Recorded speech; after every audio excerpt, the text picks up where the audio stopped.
Hello hello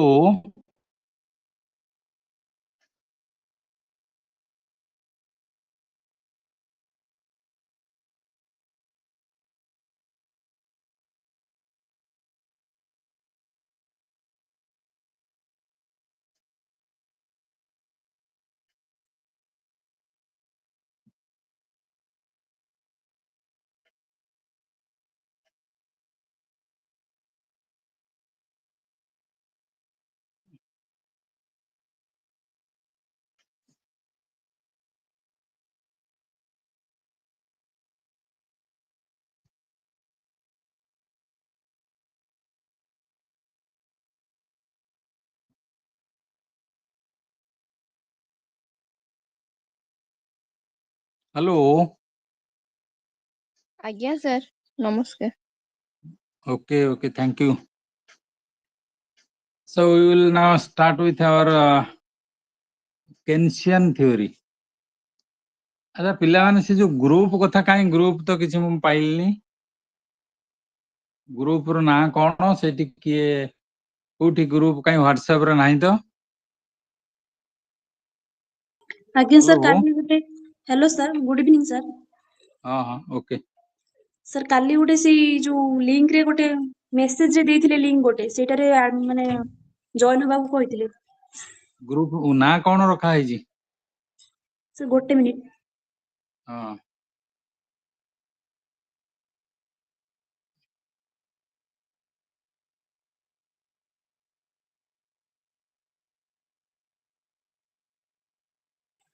sir लिखा है जी इग्नो एमए इकोनॉमिक्स जुलाई 2024।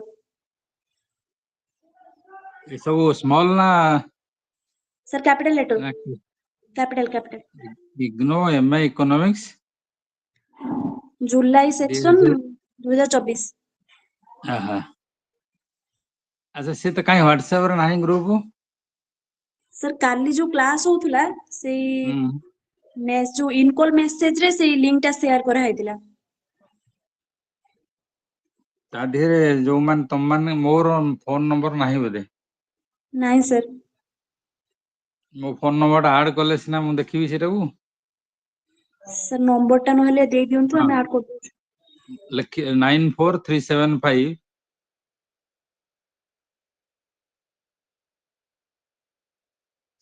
देखिलो 94375 आज्ञा सर 18174 18174 4 आज्ञा सर थैंक यू सर कर दउ जेबे जॉइन।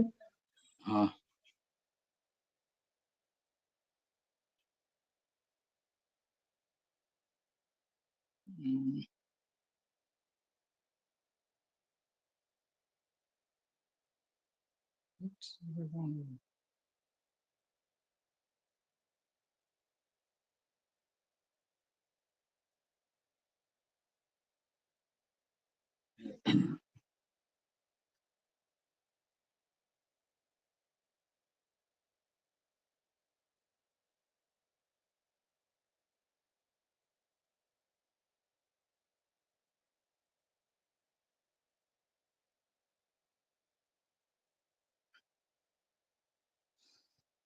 अच्छा हम ताले आरंभ करिवा की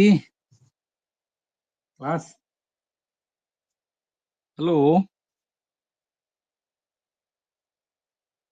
यस सर अच्छा मु तुमको कहितली कोन हमर ताले सेटा ग्रुप टा मते ऐड कले मु मटेरियल्स गुडा दे दीबी ताले आज हला हमें एबे आरंभ करिया जे गत काली जहां हमें पढैतले जो क्लासिकल थ्योरी जदि कहार कौन सी विषय रे किछि डाउट थाए को 5 मिनिट भीतर कहले हमें नेक्स्ट प्रोसीड करिया देखो जदि कहार किछि डाउट थाए को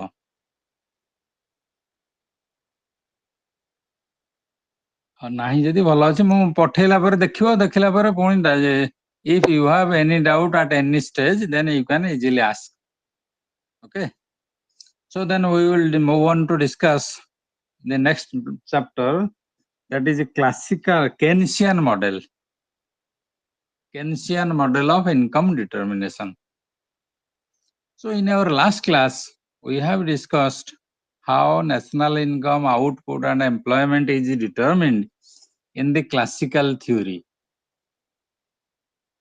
And we have also discussed the limitations of the classical theory which were became prominent during the Great Depression of the 1930s that led to the development of Keynesian economics.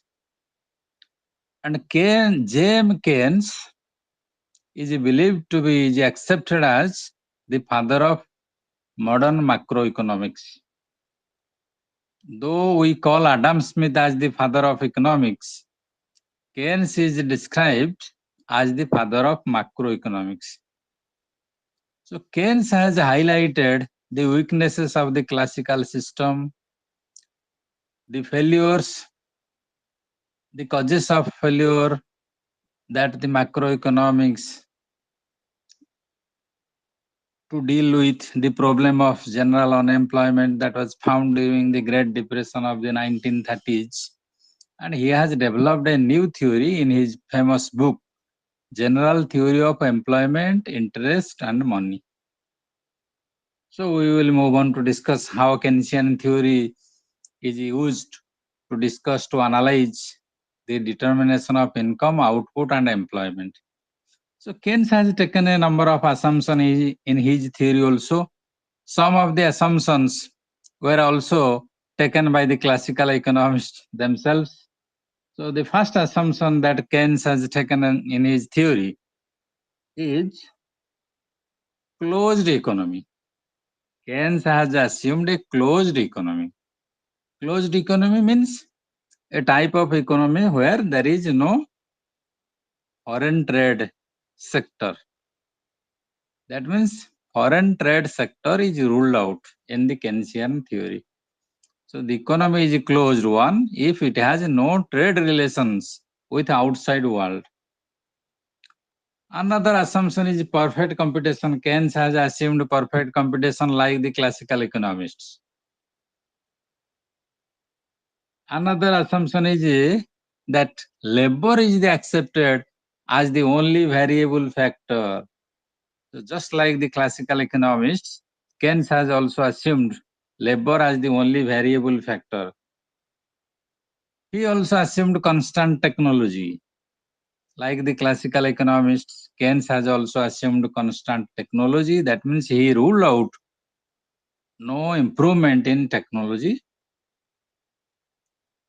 And the most important thing is the classical economists accepted rate of interest as the equilibrating mechanism between savings and investment, while Keynes has called income as the equilibrating mechanism that brings about equality between savings and investment. So this is the major difference between the two.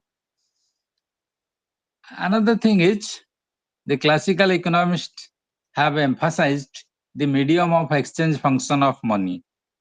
That means they highlighted the medium of exchange function of money, and other functions of money were almost ruled out.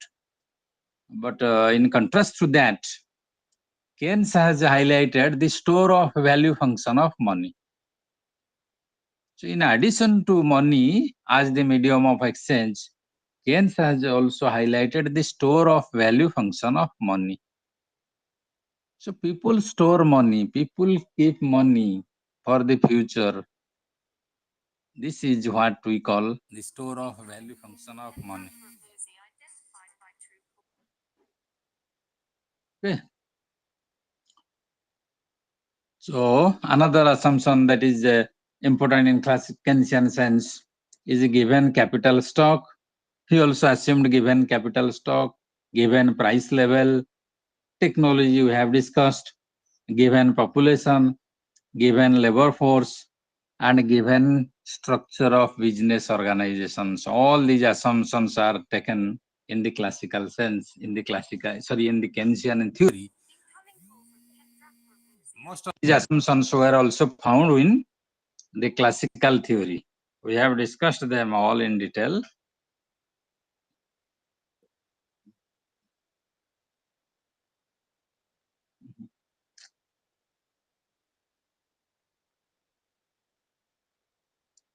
Okay. So then we will move on to discuss the Keynesian theory. Keynesian system level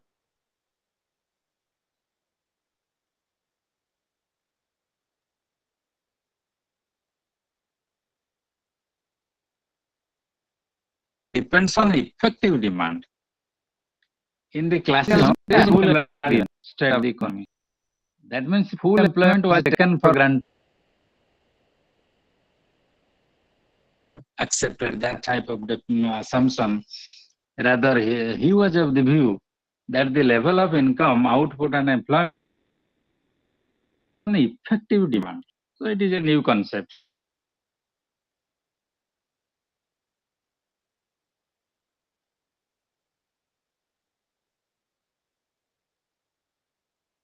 That effective demand means total demand for goods, not actual employment. So effective demand means total demand, and effective demand shows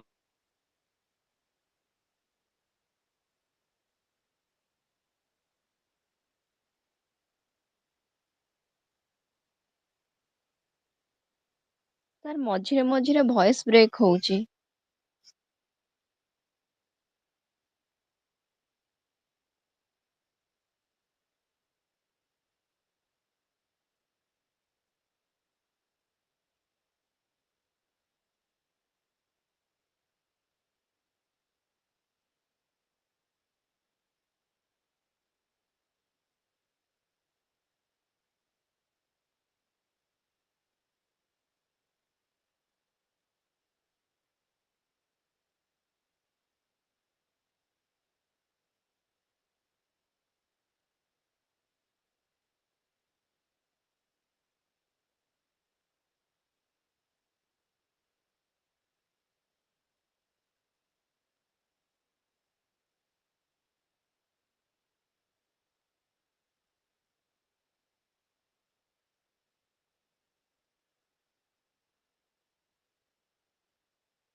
hello. ଆଜ୍ଞା sir.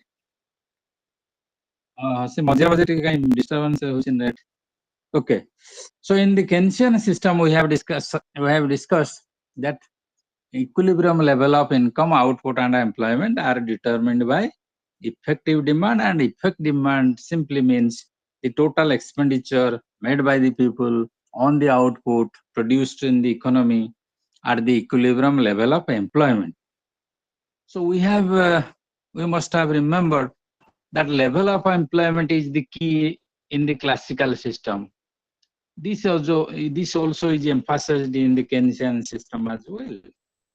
So Keynes was of the view that in a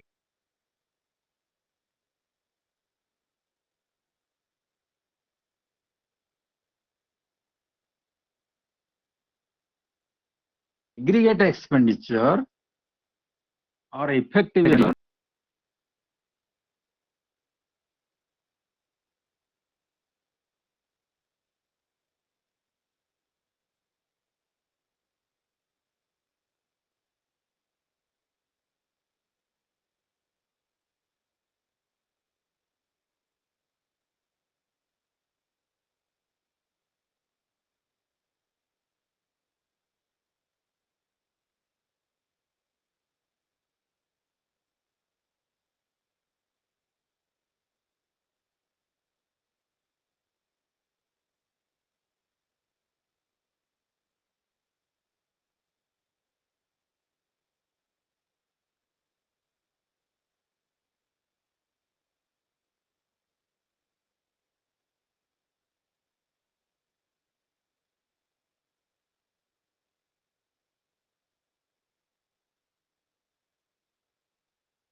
hello hello group रे की admin अछंती?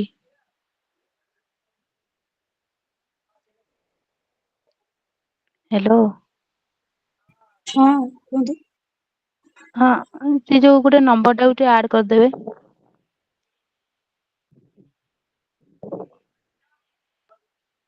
ହଉ ନମ୍ବରଟା ମତେ send କରିଦିଅ। The rate at which income is increased naturally is higher than the rate at which consumption expenditure is increased. This is because a part of the income is saved by the people. So saving is a leakage from the consumption stream. That is why with the increase in income, Keynes has found that the consumption function will tend to decline. So he has established consumption function by two averages. One is the margin average propensity to consume. We have discussed it. Another is marginal propensity to consume. So average propensity to consume is the ratio of consumption expenditure to income. C by Y. That means if we divide consumption expenditure by income, we will get what is called as average propensity to consume. And the marginal propensity to consume is the ratio of change in consumption expenditure to change in income. This is shown by the slope of the consumption function. And another thing is that average propensity to consume decreases steadily as income increases and vice versa. That means whenever there is an increase in income, average propensity to consume decreases. And whenever income decreases, average propensity to consume will increase. So this shows, what does it mean?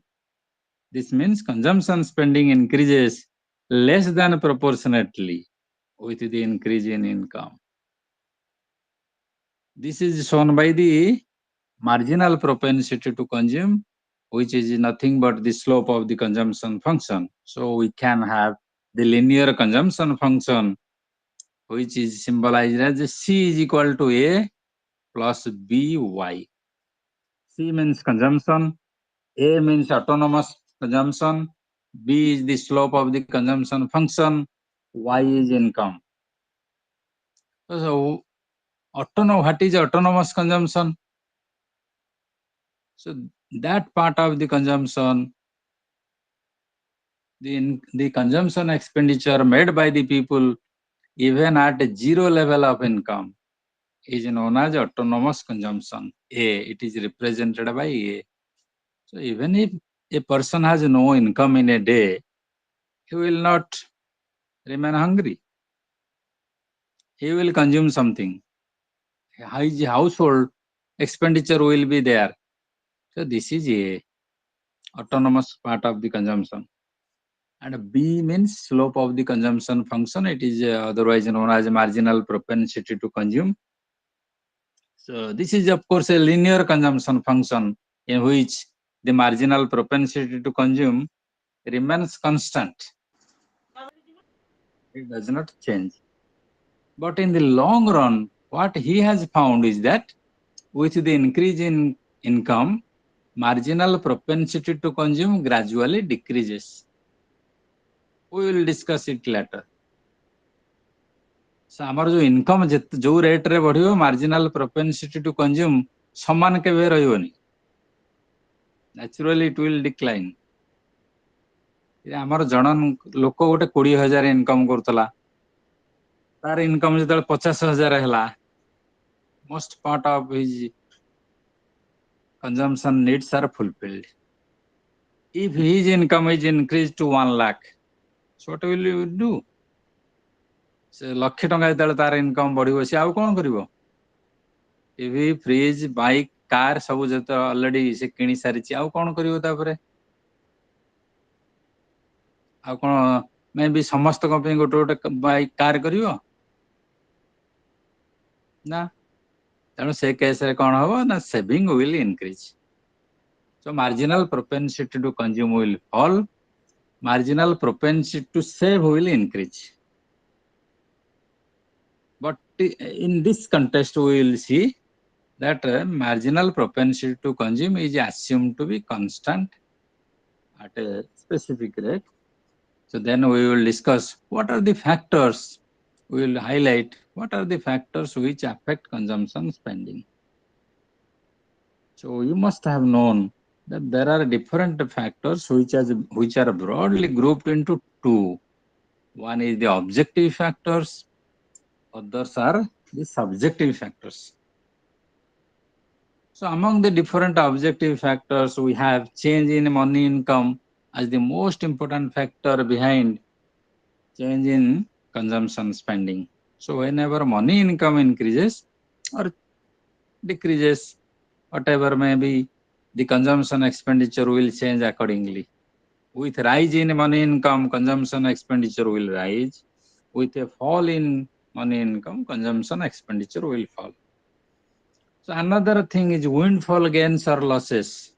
Windfall gains or losses, they also very much affect the people's consumption spending. If a person get 1 lakh rupee as a lottery, he will certainly go to the market to purchase different goods and services.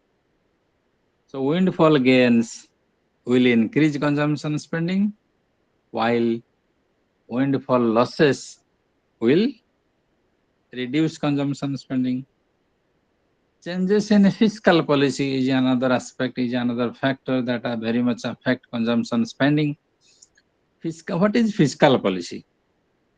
Fiscal policy means policies of the government relating to fisc. Fisc means government treasury.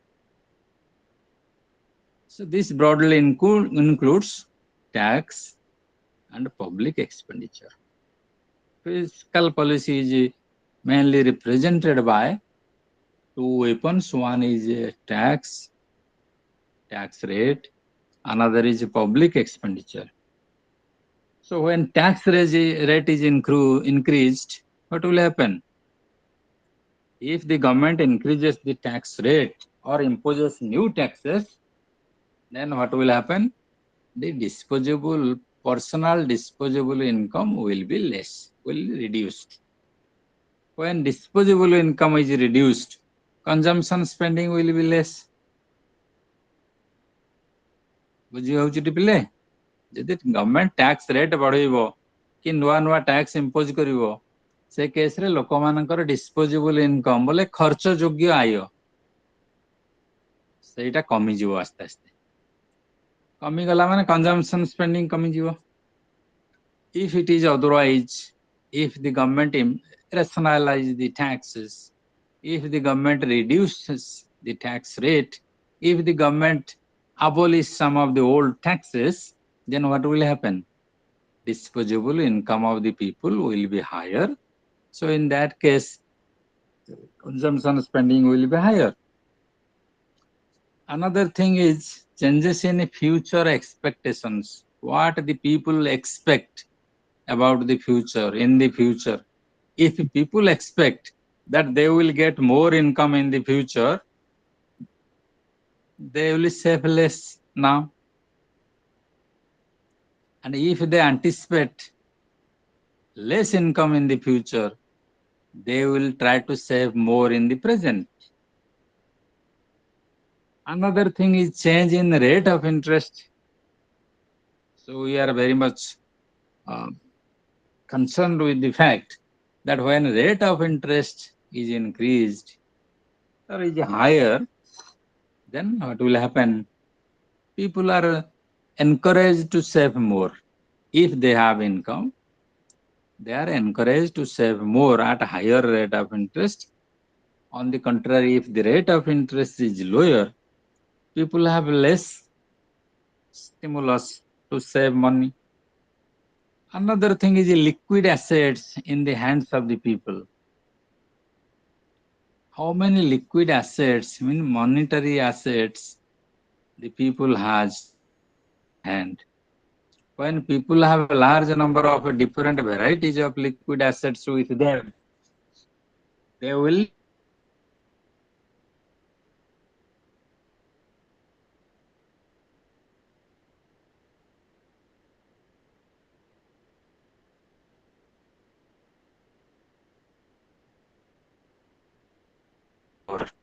save less because they anticipate everything will be.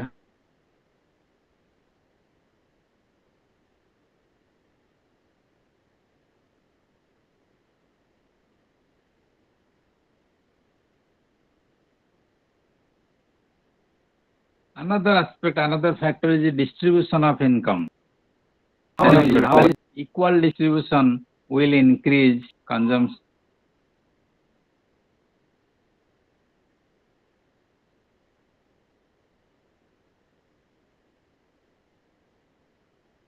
If income and wealth are equally distributed, then consumption spending will be higher. So consumption spending will be higher when income is equally distributed. If it is unequally distributed,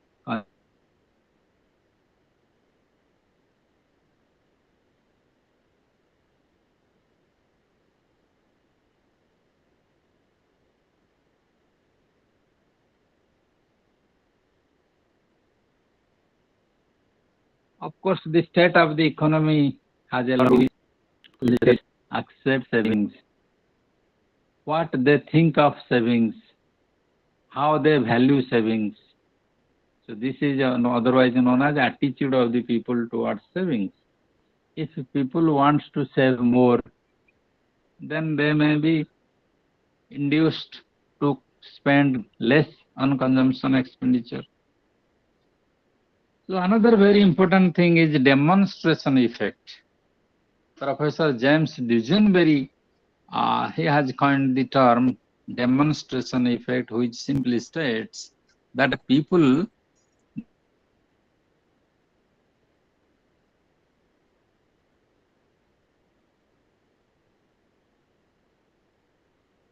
not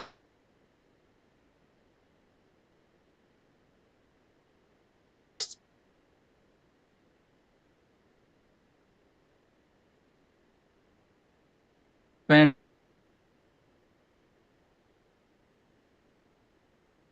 money,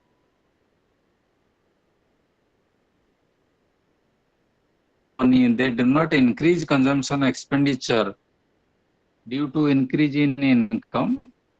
Rather, they try to emulate, they try to imitate their neighbors.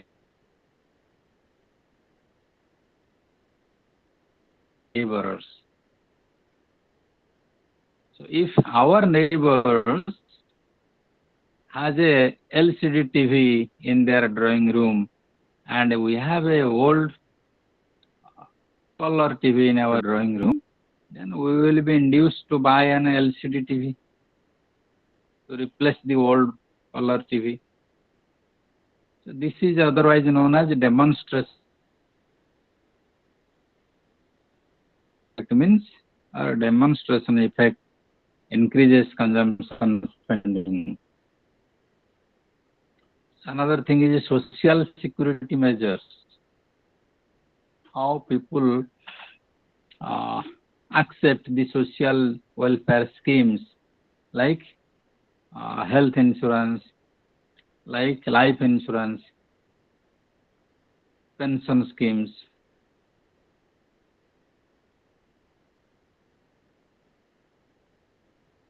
If people save money on these schemes, then their consumption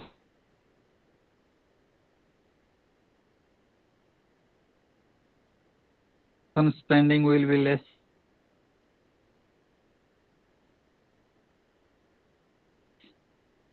If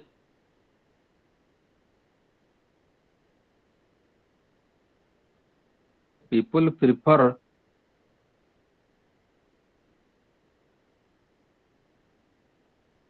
more social security measures, then they will save more in these measures, as a result of which consumption spending will be less. So another thing is credit facilities available in the economy. How much credit is available? How easy credit is available? If credit is easily available in the banking system,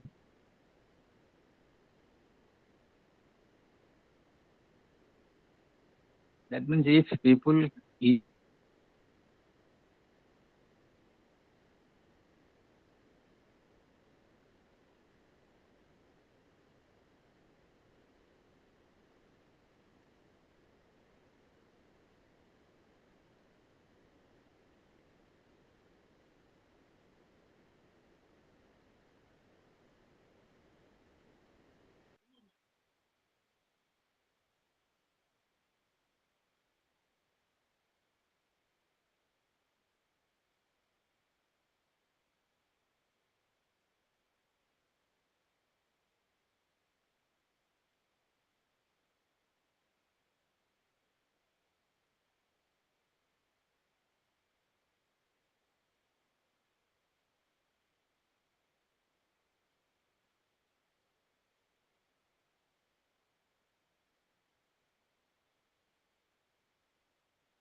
hello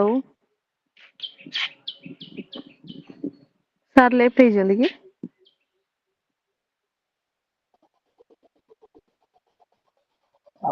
ବାହାରୁଛି ତାଙ୍କର ବାରମ୍ବାର ଖାଲି ଯିବା ଆସିବା ହଉଛି। Voice କାଲି ବି cut same ହଉଛି, problem ହେଇଥିଲା। ଲେଫ୍ଟ ବି ହେଇଯାଉଛନ୍ତି ସାର୍।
कि जने सार को कॉल करो नहले।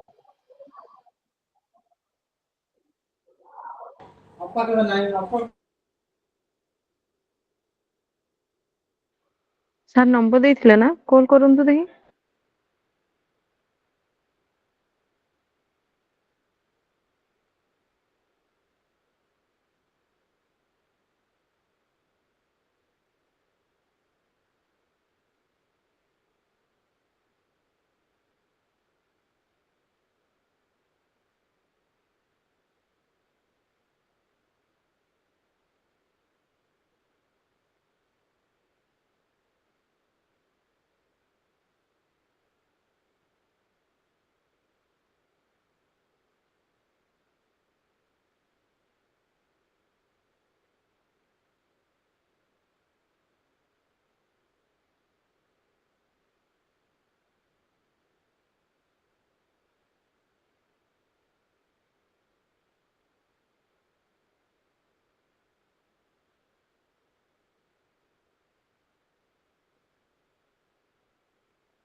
हेलो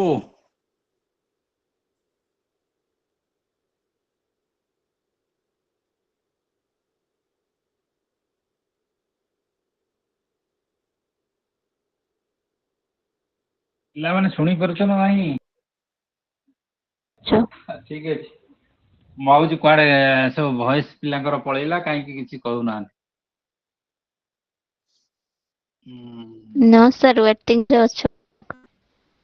ସାର୍ ଟିକେ ସ୍କ୍ରିନ୍ ଟା ସେୟାର କରନ୍ତୁ ଆପଣ ଯୋଉଟା ପଢଉଛନ୍ତି। ଯେ ତମକୁ ଶୁଭୁଛି?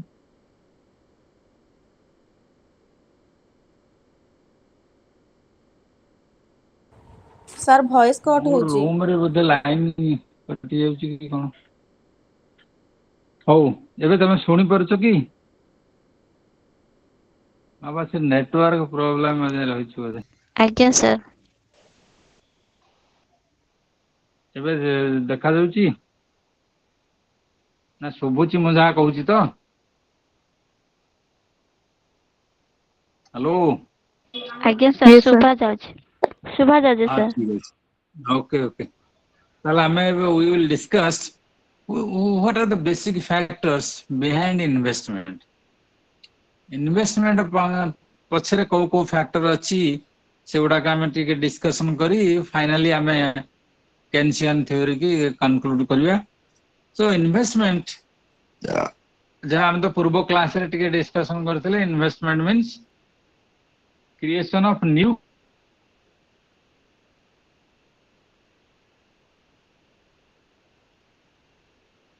capital goods. नुआ capital goods create हवा को हम investment सर करिया. वॉइस This कट is होची also known किछि as आवाज real आसु नाही. investment. So maybe this is done by the private enterprise as well as the government. So in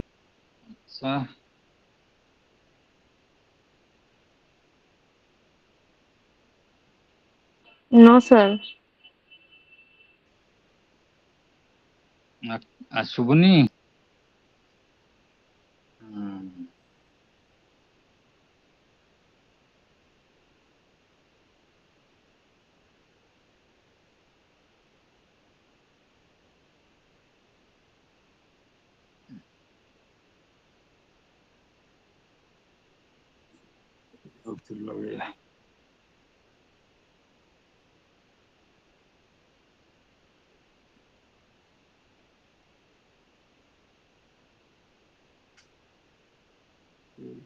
Gmail.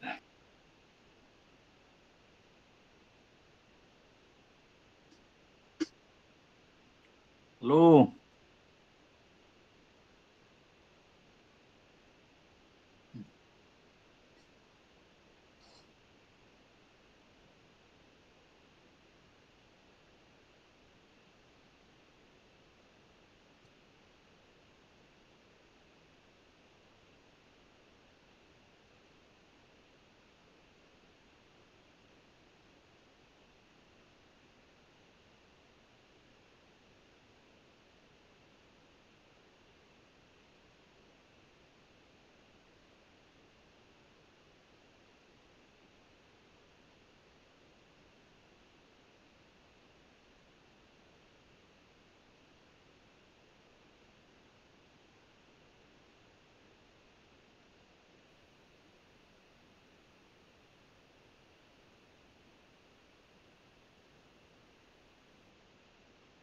Hello.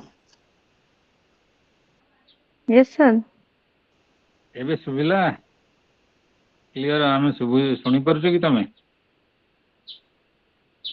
Sir एबे तो क्लियर आसी जे मझिरे मझिरे voice को अच्छा ठीक आसु नाही. हाउ ठीक है आमे आरंभ करिया. बुझी तो. So investment mainly consists of autonomous and induced investment. The induced investment is normally it is made by the private enterprise because the private entrepreneurs they normally aim at profit. So if the level of profit is higher, induced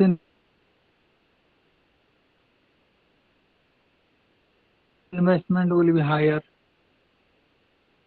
If the level of profit is lower, if there is business pessimism, what happens during the time of depression? Then our induced investment will be less. Induced investment profit ऊपर निर्भर करे. Profit जितने से हो, induced investment से अधिक हो. So normally if there is a mild inflation, when prices of goods and services starts rising, this brings more profit. As a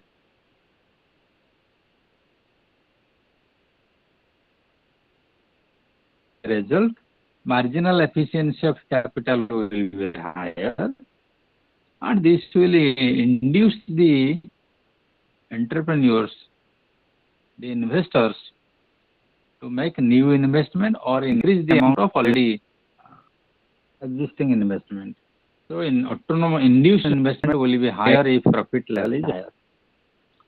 And the autonomous investment is not like that. It is made by the government. It is independent of the level of profit.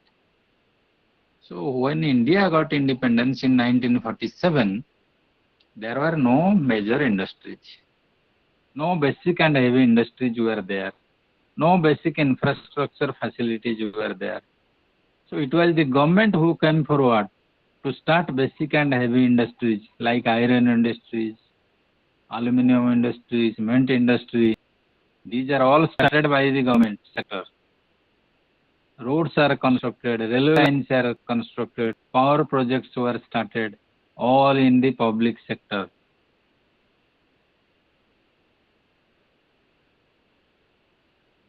So these investments are known as autonomous investment.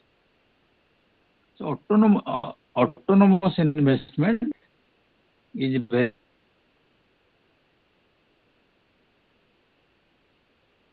much important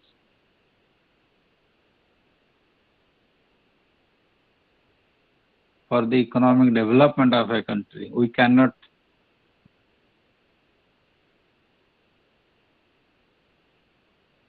deny their role. So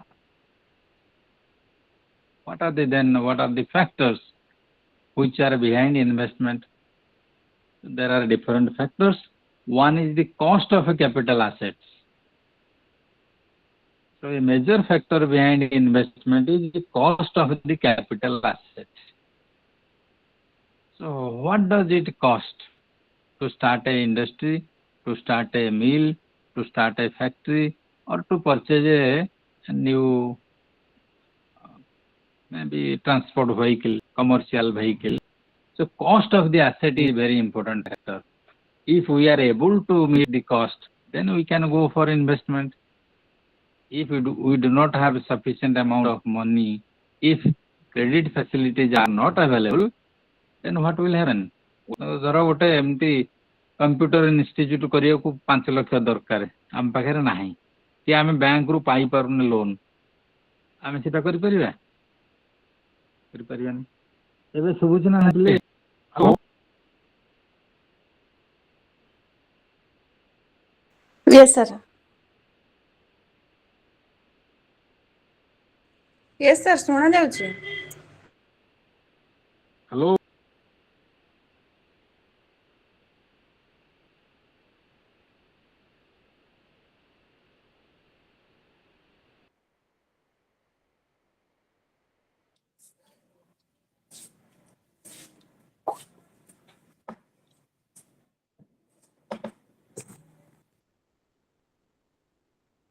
ମୁଁ ଟିକେ ଡାଉଟରେ, ତମେ ଟିକେ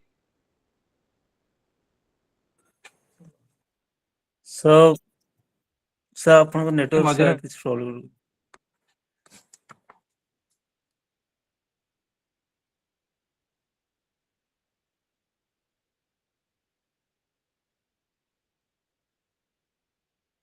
ମଝିରେ କଥାବାର୍ତ୍ତା ହୁଅ, କଣ ପଚାର? ମୁଁ ଭାବୁଛି ଆଉ ଶୁଣା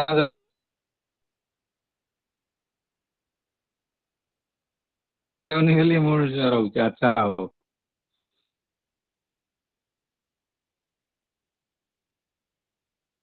ତ ଗୋଟେ ଫ୍ୟାକ୍ଟର ଆମେ ଡିସ୍କସ୍ କଲେ ଯୋଉଟା ହେଲା cost of the capital asset. So another thing that we have already discussed in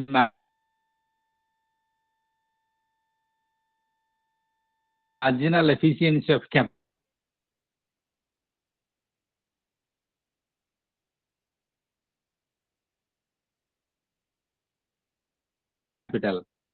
So marginal efficiency of capital is a very important factor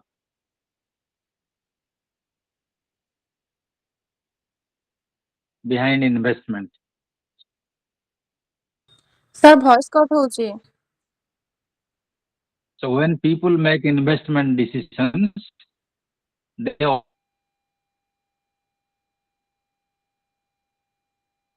always compare two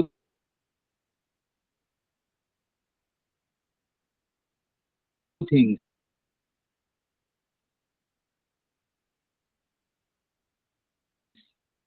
One is marginal efficiency of capital, another is rate of interest. We will discuss rate of interest. So what is okay? ହଁ ପୁରା ସେଇଟା problem ରହୁଛି। ଏବେ ଶୁଭୁଛି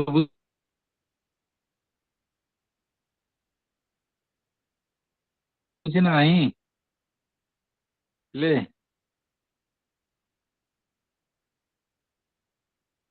ମୁଁ ଆଉ ଟିକେ ଚେଷ୍ଟା କରୁଛି ତାକୁ।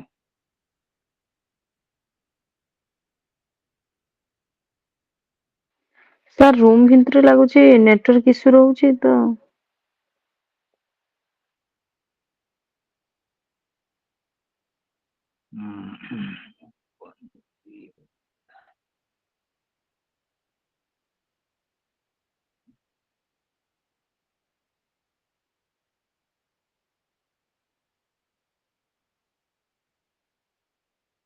ହ୍ୟାଲୋ।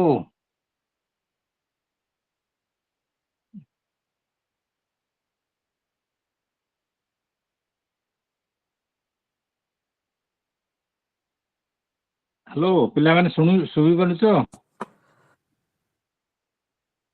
हाँ ହ୍ୟାଲୋ। सर कुहतु शुणाऊँ ठीक से। हाँ सर शुणाऊँ ठीक से कुहतु कंटिन्यू कर। हेलो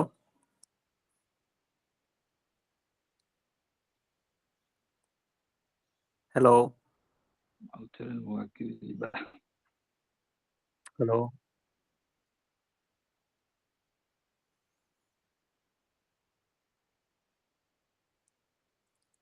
ହଁ ଠିକ ଅଛି ମୁଁ ଆଉ ଥରେ ତାକୁ ରିକନେକ୍ଟ କରୁଛି। हाँ ये रिफ्रेश करनी है सर।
ହ୍ୟାଲୋ हेलो ପିଲା ଶୁଭୁଛି? हाँ सर ହ୍ୟାଲୋ सुनाऊँ। ହଁ हाँ सर सुनाऊँ। ଶୁଭୁଛି ପିଲେ? हाँ ଓକେ ठीक से ଠିକ ଅଛି। सुनाऊँ। ଆଚ୍ଛା ଆମେ ଏବେ ଯୋଉ we were discussing different factors which are behind investment. That means which are the factors which make people invest money. So first one is the cost of the capital assets. So how much it costs. Second one is marginal efficiency of capital, means the prospective yield that a capital asset gives to the owner during its lifetime. So basically it is the rate of profit earned from a capital asset. Hard thing is rate of interest. So this is also very important. While making investment, an investor always compares two things: rate of interest and prospective yield or the marginal efficiency of capital. Suppose a person is going to invest 5 lakh rupee in a project and takes this money from a bank at 10% rate of interest. ଜଣେ ଲୋକ ଗୋଟେ project ପାଇଁ 5 ଲକ୍ଷ ଟଙ୍କା loan ଆଣୁଛି ବ୍ୟାଙ୍କରେ, ଯୋଉଟା କି rate of interest ହେଉଛି 10%. ଆଚ୍ଛା, ଯଦି ରେଟ୍ ଅଫ୍ ପ୍ରଫିଟ୍ ବା ପ୍ରସ୍ପେକ୍ଟିଭ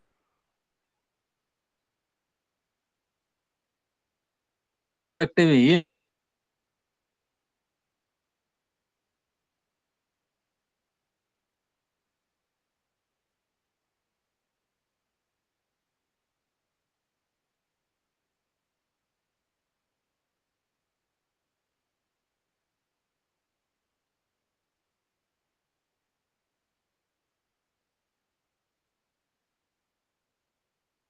only when marginal efficiency of capital is larger, is higher than the rate of interest that he is going to make.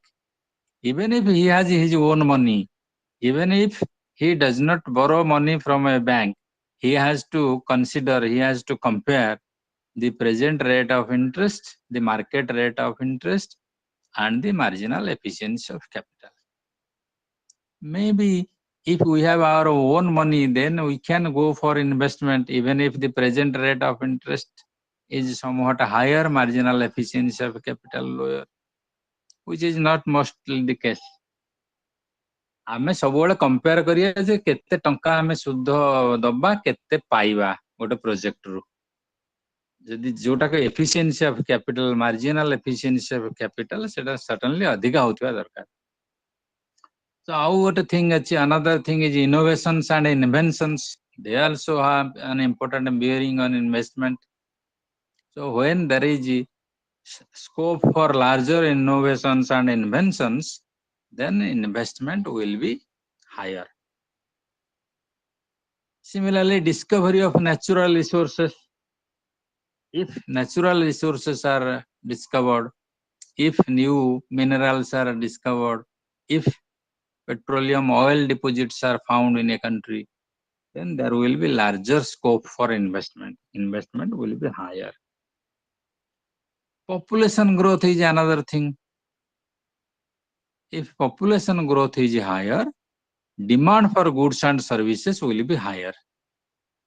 If demand for goods and services are at a higher level, effective demand will be higher.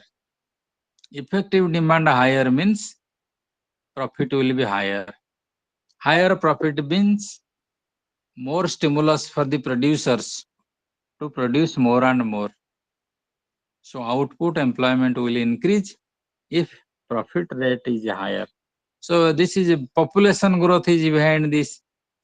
So most of the major economies of the world, they are affected by recession. But India was not affected by that much. Corona COVID time କଥା ମୁଁ କହୁନି, ଯୋଉଟା 2008 ରେ ହଉଥିଲା, ସେଇଠି କଣ ହେଲା, ଯୋଉ most of the major economies including USA, UK, France, Germany, they were adversely affected. But India was not adversely affected due to larger population growth. So population growth is a encouraging factor behind investment. Another thing is volume of trade. So volume of trade is also a main reason, main factor behind investment. If volume of trade is higher, then investment will be higher. And volume of trade lower means investment is lower.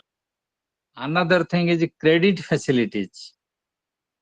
So if credit facilities are easily available, if banks are willing to give loans to the investors, to the businessmen, to the producers, then there will be larger scope for investment. So investment will be higher if credit facilities are there, and in the absence of credit facilities, investment will be less. So conditions in the labor market, they also play an important role in investment. Labor market means if sufficient amount of trained and efficient personnel are available, if educated, trained and professional workers are available in a country in a labor market, then there will be larger scope for investment. In the absence of trained personnel, skilled personnel, investment scope of investment will be less. Public sector investment is another thing.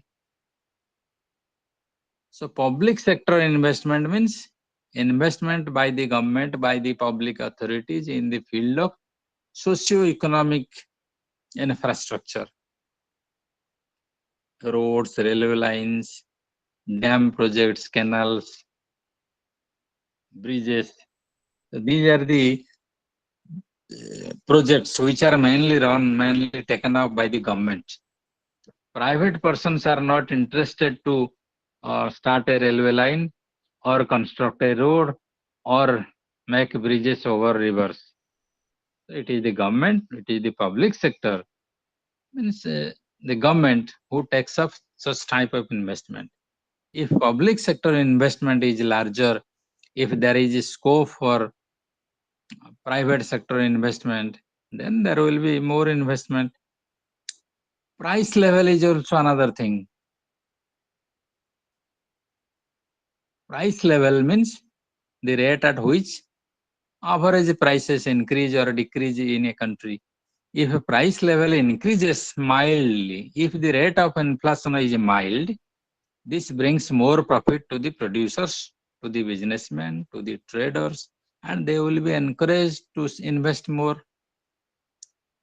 If prices fall, what will happen?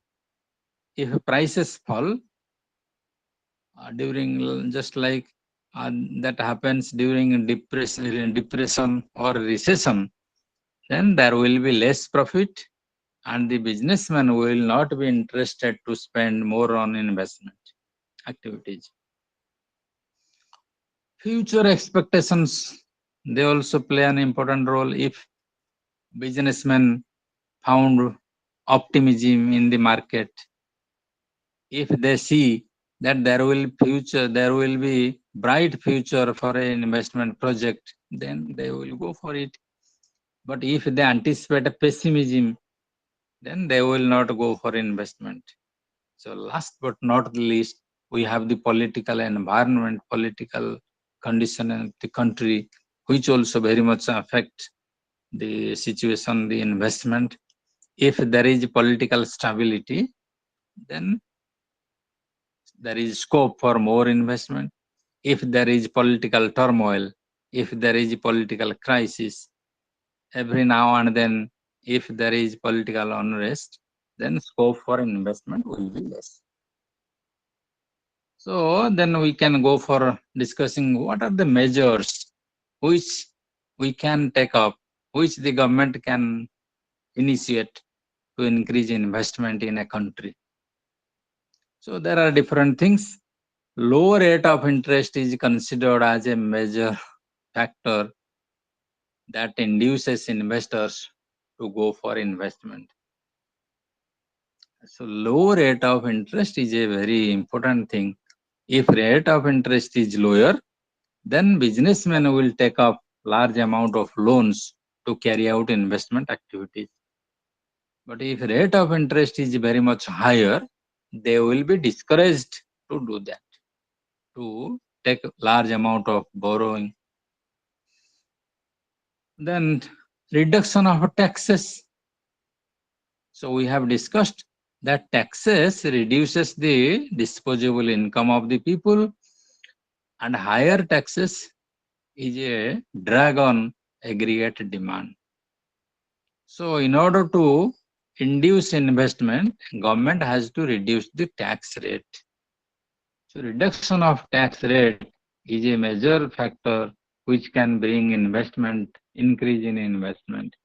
Wage cut policy is another thing. So this is a major solution. This is a major recommendation of the classical theory.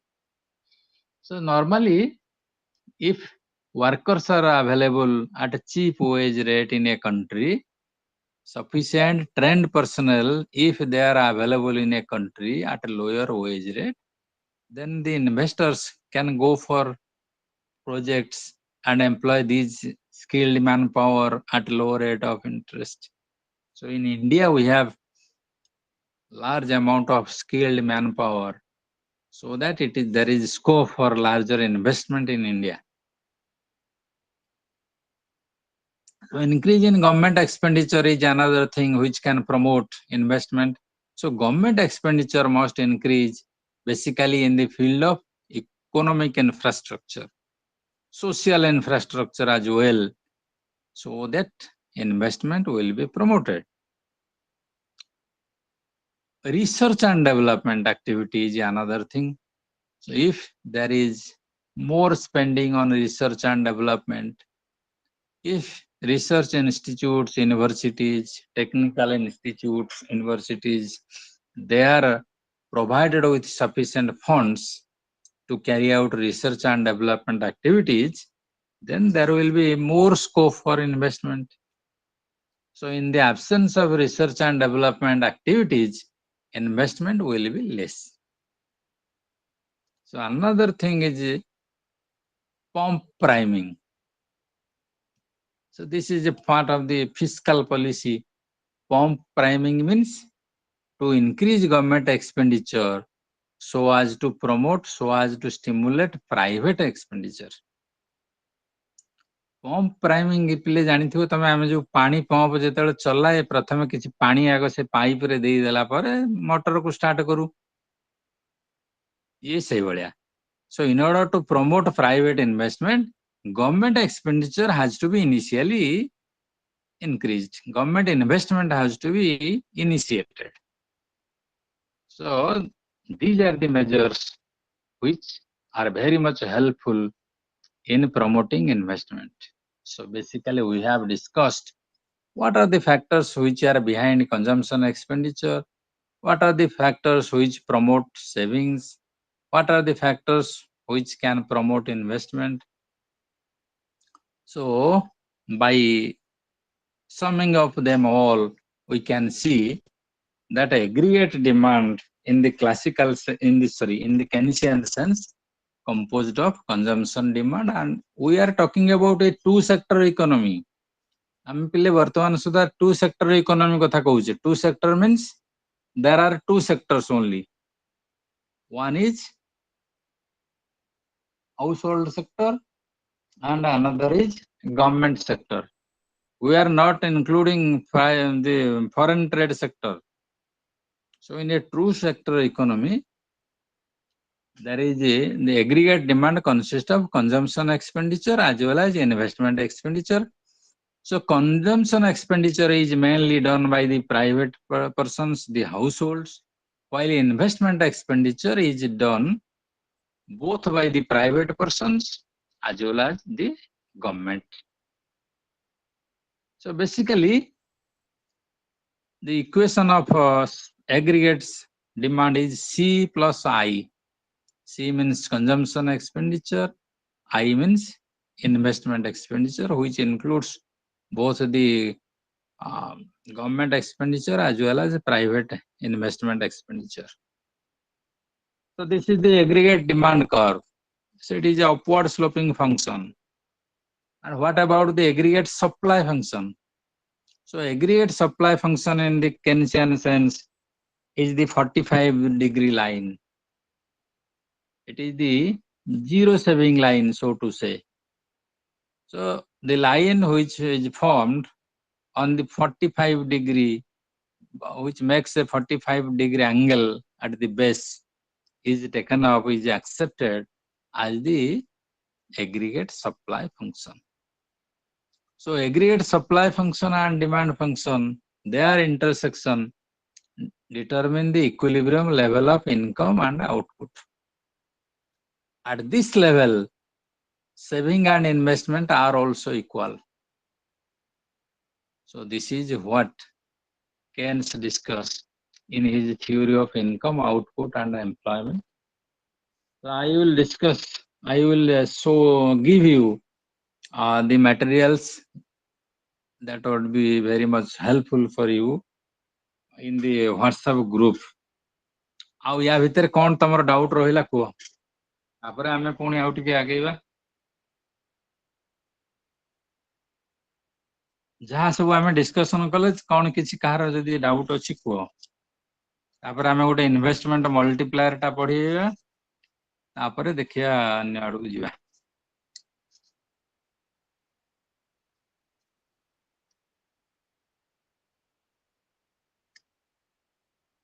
ଯାହା ସବୁ ଆମେ discussion କଲେ କଣ ତା ଭିତରେ ଯଦି କିଛି କାହାର କଣ ଡାଉଟ ଅଛି କୁହ।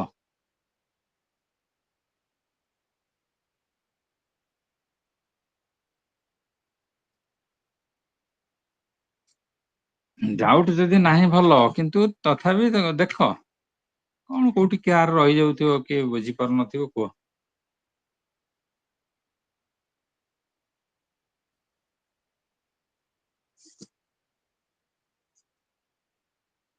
ହ୍ୟାଲୋ, କହିଲି ଶୁଣିପାରୁଛନ୍ତି ମତେ? ହ୍ୟାଲୋ,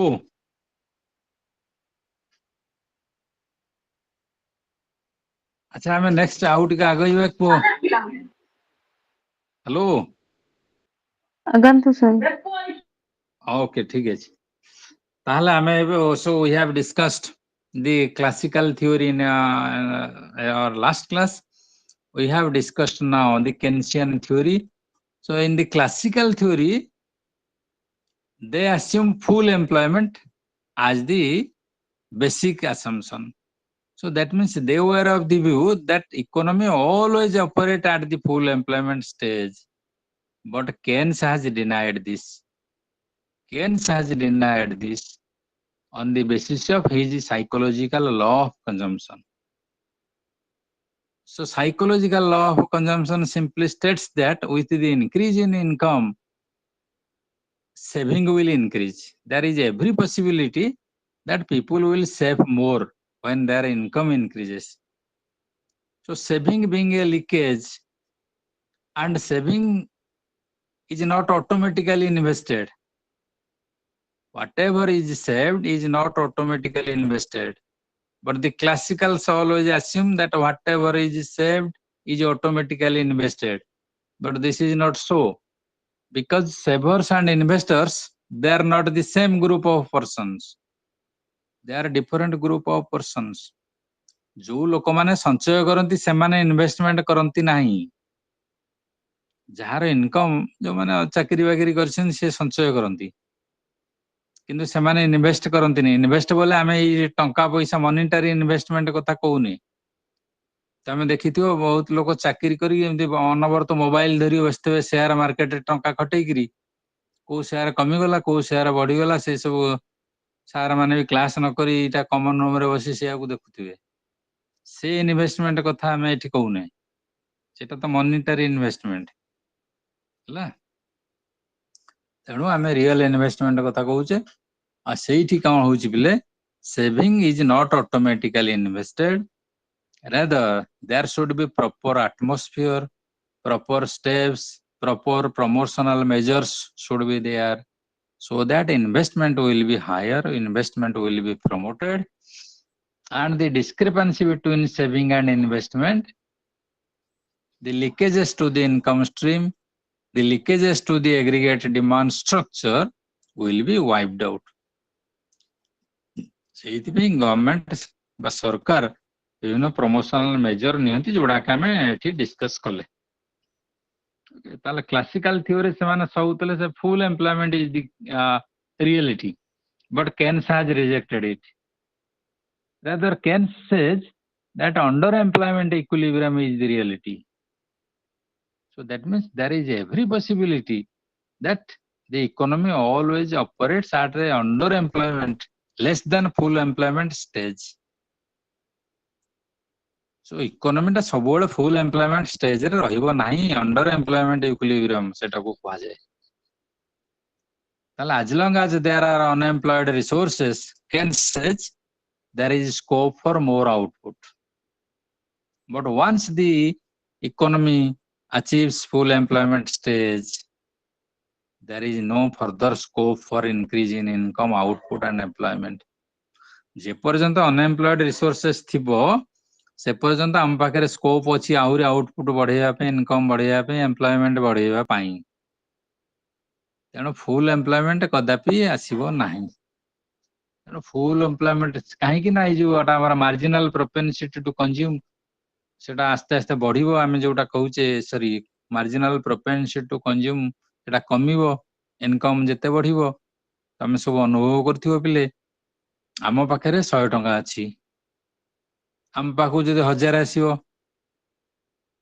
आमे हमर खर्च करदेले जहा दरकार सब किनी हेले आम पाखु 5000 आसीबो आहुरी हमर नीड्स फुलफिल हे गला आम पाखु 10000 आसीबो 20000 आसीबो 50000 आसीबो आमे कोन सब खर्च कर दबा 50000 no we will try to save तम माने इना पिला अच्छा तमर भविष्य को एते सेविंग एटा नाही जो माने लोक वयस्क लोक जहार बर्डन अछि so they will go for saving when their income is increased they will go for more savings more and more savings okay so this is the major difference between Keynesian system and the classical system so classical system is a partial equilibrium analysis Keynesian equilibrium analysis is a general equilibrium analysis so to say it analyzes both the sides demand side as well as supply side but the classicals they have assumed full employment that means they have neglected the supply side so they by highlighting quantity theory Say's law of markets they have shown that the economy always operate at the full employment stage which is not there so this is the difference between Keynesian system and a classical system so another thing is the multiplier we will discuss about it so multiplier means investment multiplier there are different type of multiplier investment multiplier employment multiplier foreign trade multiplier but when we are discussing multiplier in this context in the Keynesian theory of income determination this is no doubt the investment multiplier so what is multiplier so multiplier is it is basically an instrument which simply shows that output in an economy will increase at a multiple amount of the initial increase in investment. So it is a weapon, so to say. So that means if something is added, if some investment is made, income will not increase by that amount. If an investment of 1 crore is made, income will not increase by 1 crore.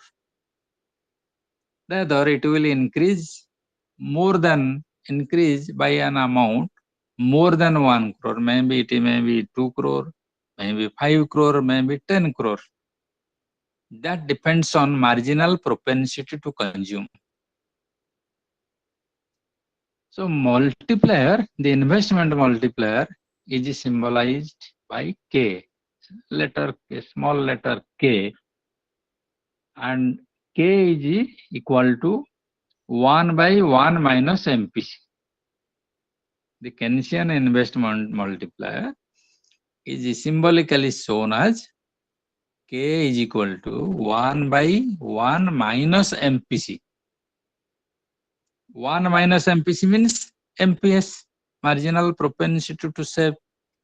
गोटे कथा पिला मन रखियो marginal propensity to consume and marginal propensity to save when they are added this is equal to unity 1 so if marginal efficiency of if marginal propensity to consume is 0.5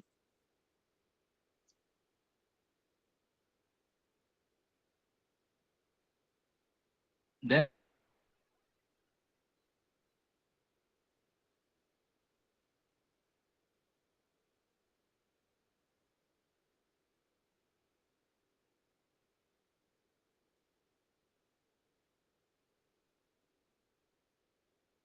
they are added, they will give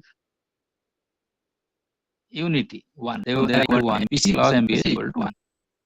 So when Keynes says that K is a, so it is the reciprocal of MPS, marginal propensity to save. So if we say that the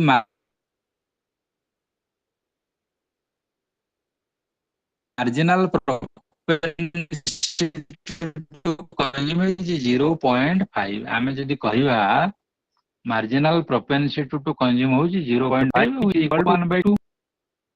10 crore 10 कोटी टंगारे invest हैला ताला multiplier value केते हबो multiplier value केते हबो income finally एते बढ़िबो आमे कहू जे एटा फार्मूला हला कोन 1/1 minus MPC means 1 minus 1/2 means 1/2 1/1/2 which is equal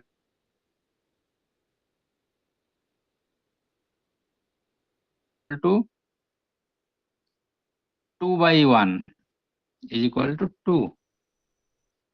So when the value of MPC is 0.5, value of initial investment, income will finally increase up to 20 crore. 2 into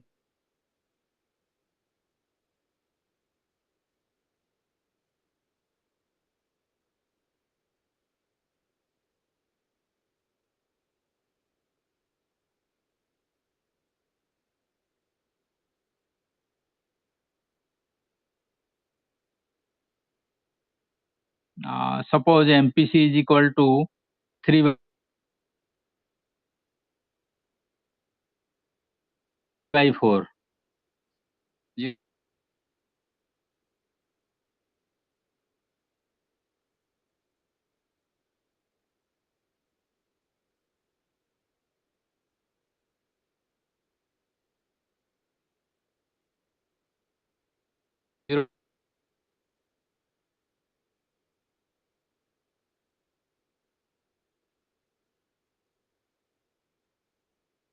0.75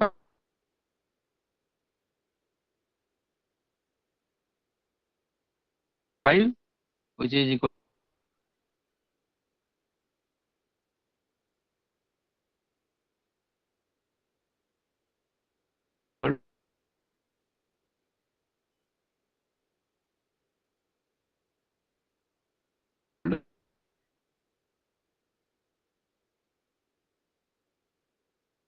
to 3/4. So in that case, value multiplied will be 1/1 minus 3/4, which is 4. Marginal value multiplied 2. So in that case, means investment multiplier work in both directions, both forward direction.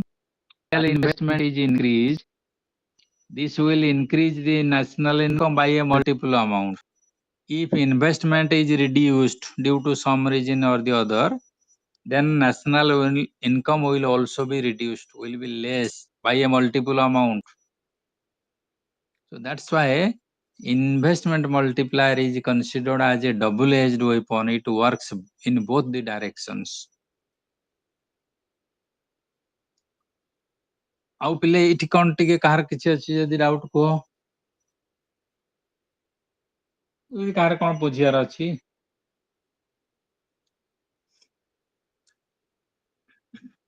Okay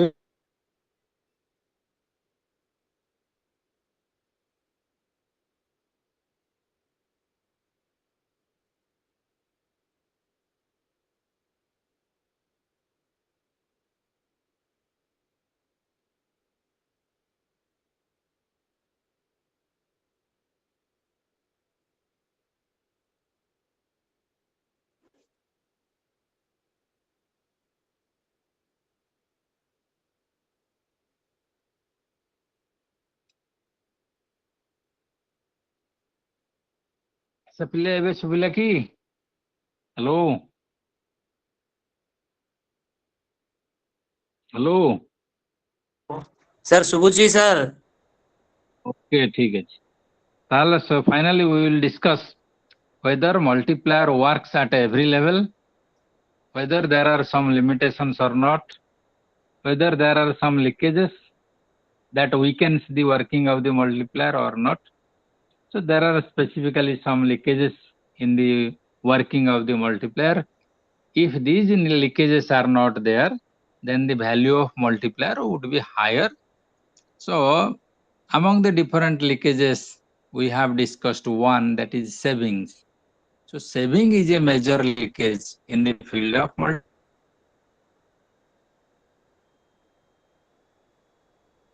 multiplier. When savings are higher, if marginal propensity to save is higher, this implies that marginal propensity to consume is less. So if marginal propensity to consume is less, value of multiplier will be less. This is the logic. So higher savings is considered as a leakage, and higher savings reduces the effectiveness of investment multiplier. Rather, higher marginal propensity to consume increases the effectiveness of multiplier. So for a multiplier to be more effective, we need higher marginal propensity to consume. So saving is a leakage. Another thing is a strong liquidity preference. What is liquidity preference?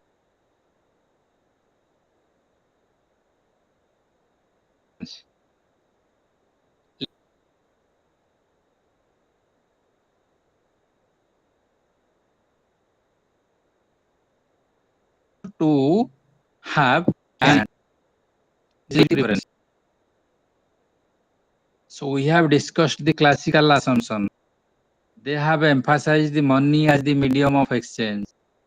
Classical economists ମାନେ କହୁଥିଲେ ଲୋକ ଟଙ୍କା ଆଣିବେ କାହିଁକି ନା ଖର୍ଚ୍ଚ କରିବା ପାଇଁ, ରଖିବେନି ପାଖରେ. So whatever income is earned, they will spend it instantly in the market with no savings.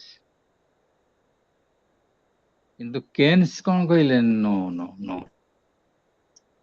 So there is saving is a major instinct of the human beings. Man being a rational animal, he or she likes to save something. So when saving is made,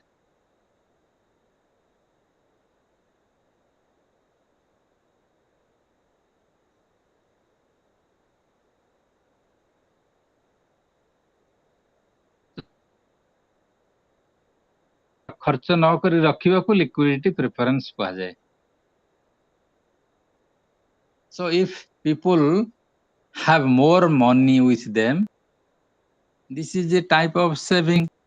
So this is taken away from the income stream. So stronger liquidity preference means less value of marginal propensity to consume. So in that case, the effectiveness of multiplier will be less. So strong liquidity preference means less effectiveness of multiplier. So another leakage is purchase of old stocks and securities. If people use their money to buy old stocks and securities, then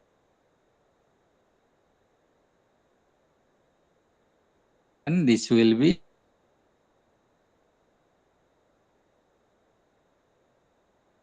count.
Okay. So another thing is net imports. So when imports means we have to make a payment to foreign countries. When we import goods and services, we have to make payment to the foreigners. So this is a leakage in the income stream. Some part of the income is outflown from the country. As a result, the effectiveness of multiplier will be less.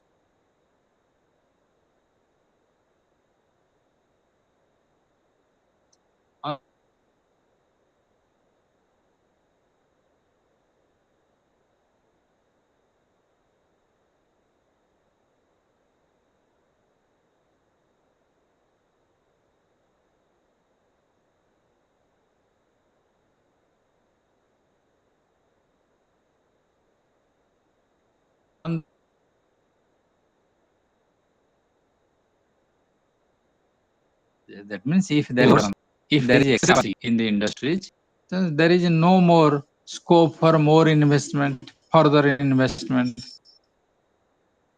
So this will reduce investment opportunities. Another thing is the public investment programs. So one thing is crowding out effect. When public investment is more, private investment will be crowded out. There would be less scope for private investment. So that's why India has taken up the new economic policy under which there is less scope for public investment, and on the basis of the privatization and the liberalization measures, private investment is more encouraged now. So public investment programs has something backward effect on the working of the multiplier. So these are the effects of leakages that act on the working of the effectiveness of the multiplier. And on the basis of these things, we can summarize that Keynes has saved the economy from the failure of the classical system. So the classical system, which started from the year 1776, it was a breakdown in 1930s. So classical system जोटा Adam Smith को थारु आरंभ होला 1776 रू, it ran smoothly till the outbreak of the Great Depression of 1930s. It was during the Great Depression that the classical ship sank, and Keynes came to save the world economy from the dangers of Great Depression. So Keynes has highlighted the fact that aggregate demand must be higher to save the economy from the clutches of the depression or recessional activities. So aggregate demand should be higher, should be kept higher. If private investors are not interested to invest money, it is the duty of the government to come forward to raise investment, to raise demand. So this is the logic of increasing aggregate demand as explained by Keynes. So ये होची Keynes गर theory. आउ आमे वर्तमान काली की देखिबा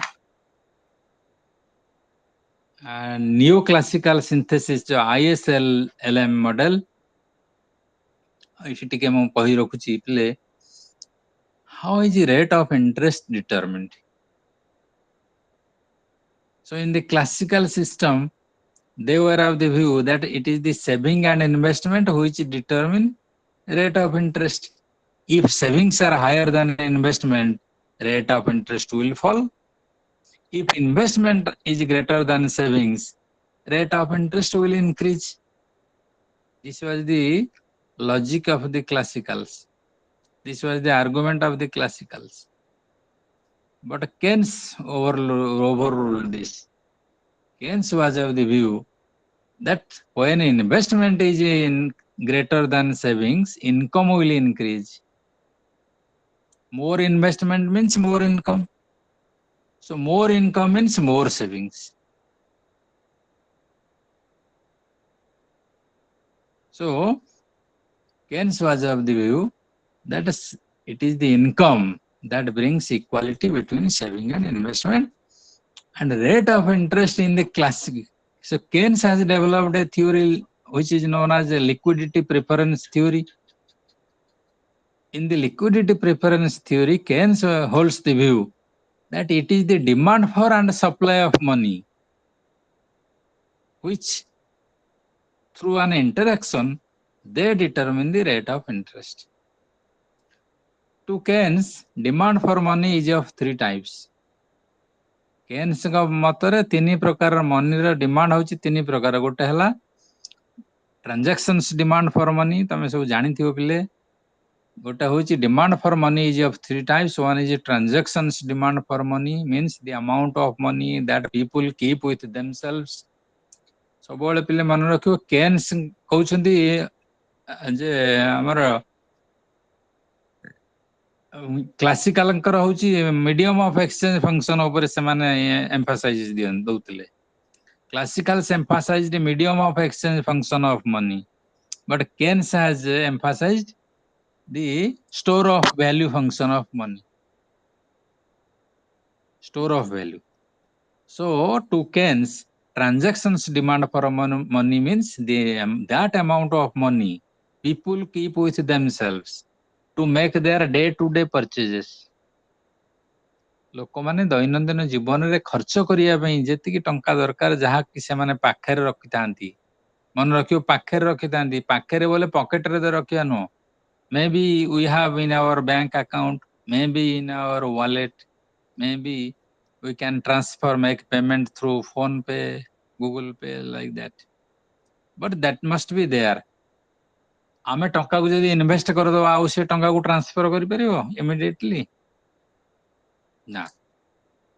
ତେଣୁ ଆମ ପାଖରେ ଯେତିକି ଟଙ୍କା ଆମେ ରଖିଥାଉ, ଯାହାକି ଖର୍ଚ୍ଚ କରିବା ପାଇଁ ଦରକାର, ୟୁଜ ହେଇପାରିବ, ସେଠି ହେଉଛି that is called transactions demand for money, and it is interest inelastic. Such type of demand for money does not depend on interest. Interest may be higher, may be lower, but we must have to keep the amount of money necessary to make our life smooth, to purchase our day-to-day requirements smoothly without any hindrance. ଏରେ ଶୁଦ୍ଧ ବଢିବ ବୋଲି ଆମେ ଆଉ କଣ ନ ଖାଇକିରି ପାଣି ପିଇକି ଶୋଇବା? ତେଣୁ ଆମେ ଆମର ଦୈନନ୍ଦିନ ଜିନିଷ କିଣିବା ପାଇଁ ଯେତିକି ଟଙ୍କା ଖର୍ଚ୍ଚ କରୁଛେ, ସେଇଟା ହେଲା transactions demand for money. It is interest inelastic. So this does not depend on interest, rather it depends on income. So higher income means more transactions demand for money, and lower income means less transactions demand for money. ଯାହାର income ଯେତେ ବେଶୀ ହେଲା, ସେ ସେତେ ଟଙ୍କା ପାଖରେ ରଖିକିରି ଖର୍ଚ୍ଚ କରିବ। ମୋର ଇନକମ୍ ଧର 50,000, ମୁଁ ଯେତିକି ଖର୍ଚ୍ଚ କରିବି, ଯାହାର ଇନକମ୍ 20,000 ସେ ସେତିକି ଖର୍ଚ୍ଚ କରିପାରିବନି। ଯାହାର ଇନକମ୍ 10 ଲକ୍ଷ ସେ ଆହୁରି ଅଧିକା ଖର୍ଚ୍ଚ କରିବ। So just like that. So another type of demand for money is a precautionary demand for money. In the Keynesian system, Keynes has talked of three type of demand for money. One is transactions demand that we have discussed. Second one is precautionary demand for money, which simply means the amount of money people keep with themselves for their future. So who will say that in a future day we may suffer from a disease, we may need money for the education of our children. So the amount of money that people keep with themselves as a precautionary measure for our future, this is called precautionary demand for money, which is otherwise known as savings. This is also interest inelastic. The amount of money we keep for our future, for the welfare of our children, this is interest inelastic. income elastic. So both these type of demand for money, demand curves of these two types of demand shows a vertical demand curve. Transactions demand for money and precautionary demand for money, both of them have vertical shape. They are parallel to the y-axis, so to say. So the third one is a speculative demand for money. So this is interest elastic. Speculative demand for money is highly interest elastic. It depends on interest. If the present rate of interest is higher, people will keep less amount of money for speculative purpose. Rather, they will invest more now so that they can get more benefit. So because speculative demand for money means that amount of money people keep with themselves to get benefit out of future changes in the rate of interest. Future rate of interest बढ़ियो कमियो ता देहरु फायदा उठेया पई कि share market रे कम बसी हबो सेतुरु फायदा उठेया पई जेतिके टंका लोक माने पाखेर रखंती सेटा हला speculative demand.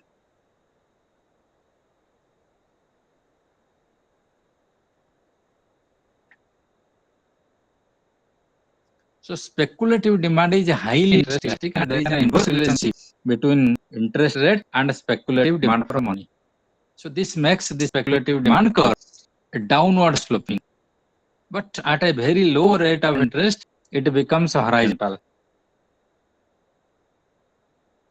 Speculative demand curve for money is downward sloping, but at a very low rate of interest, the curve does not decline further, rather it becomes horizontal. So it is a type of rectangular hyperbola. The other two type of demand curve for money, they are vertical. The third one, the speculative demand curve, is downward sloping. So these three taken together constitute the total demand for money. It is made by the people. And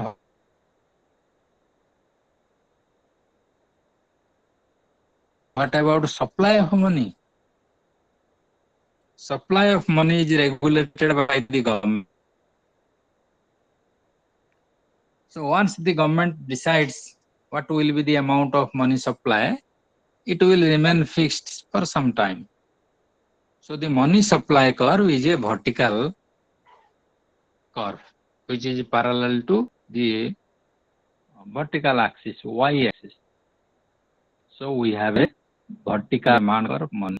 These two, when intersect each other, determines the equilibrium rate of interest. This is the classical theory of interest. But Keynes has highlighted the monetary factors very well, but he has neglected, he has overlooked the real factors. The real factors behind saving, behind investment, these are overlooked. So another theory was developed by the neoclassical writers, which is like Hansen, Hicks and Hansen. This theory is very popularly known as the ISLM analysis. So we will discuss the ISLM analysis, the neoclassical synthesis in our next class tomorrow. So पिले हमारा ये जो group टा कलो सेठी का मो number टा include हे गला की हेलो हेलो ଆଜ୍ଞା ସାର୍ ठीक अछि मोर नंबर टा ଆପଣଙ୍କ इंक्लूड ନ- हे गला ଆପଣଙ୍କ ନମ୍ବରରେ ଲିଙ୍କ हे गला ଆପଣଙ୍କ ନମ୍ବରରେ ଲିଙ୍କ ଛଡା ହେଇଛି ଆପଣ ଖାଲି ଟିକେ ଜଏନ କରିଦେବେ अच्छा हो ताले तम ग्रुप नाटा कर रखी से इग्नो एमए इकोनॉमिक्स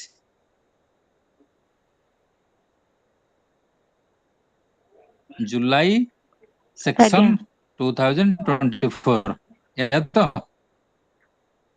ना से जुलाई सेक्शन ना कौन सेटा ଆଜ୍ଞା ଓକେ ଠିକ ଅଛି, ମୁଁ ସେଟାକୁ ଦେଖିକିରି ମୁଁ 2 ଦିନରେ ଆମେ ଯାହା ଡିସ୍କସନ କଲେ ତାର ଷ୍ଟଡି ମ୍ୟାଟେରିଆଲ ତମ ପାଖକୁ ଛାଡ଼ିବି, ହେଲେ ତାକୁ ଟିକେ ଦେଖା ଦେଖି କରିବ। ଆଉ କାଲି ଆମେ ଯାହା ପଢିବା, ତାପରେ ଆମର 2 ଦିନ ଛୁଟି ଅଛି, 2-3 ଦିନ ମଝିରେ ବେଳକୁ ଦେଖିବା ଆଉ। ତେଣୁ ମୁଁ କାଲିକି ଛାଡ଼ିଦେବି, ଆଜି ରାତିରେ ଯଦି ସମ୍ଭବ ହବ, ନହେଲେ କାଲିକି ଛାଡ଼ିଦେବି। Okay, so thank you all. ନା ଆଉ କିଛି କହିବାର ଅଛି ପିଲେ କୁହ, ଯଦି କିଛି କାହାର କଣ ପଚାରିବାର ଅଛି କୁହ।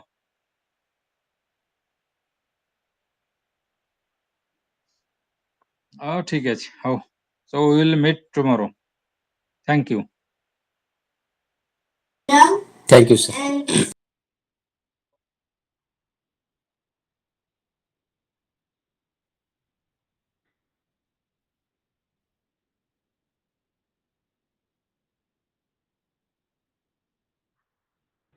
WhatsApp ଗ୍ରୁପ ର ଲିଙ୍କ କାହା ପାଖରେ ଅଛି କି?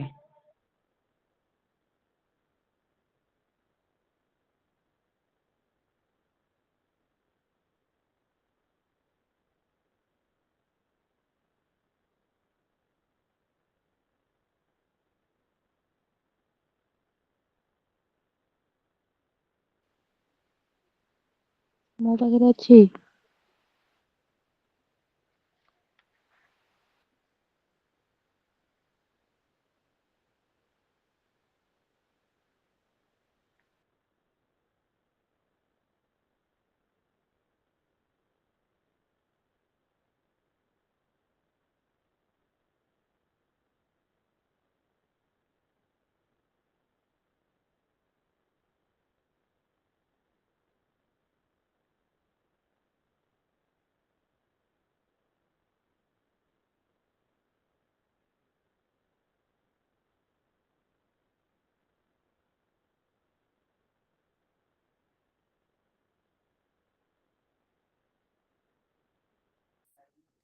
ଟିକେ ଗ୍ରୁପ ରେ ସେୟାର କରିଦେବେ କି WhatsApp ଲିଙ୍କ ଟା।